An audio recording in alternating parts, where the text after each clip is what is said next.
I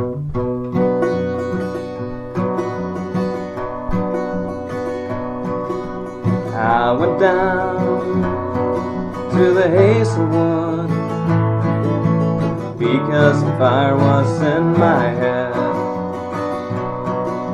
I cut and peeled a hazelwood and hooked a berry to a thread.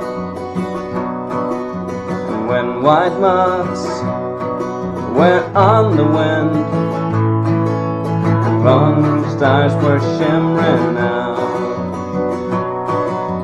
dropped the berry in the stream, caught a little silver trout.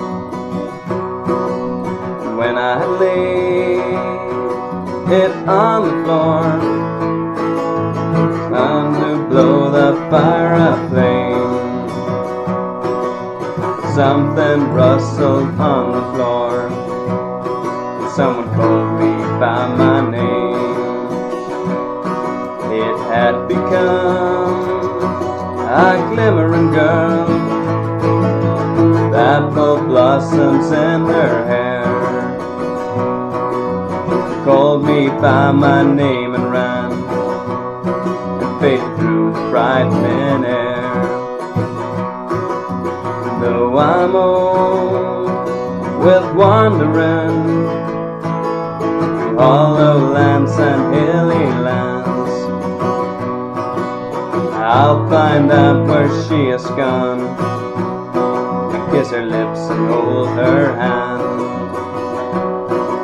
and walk among long dappled grass and pluck till times and times are done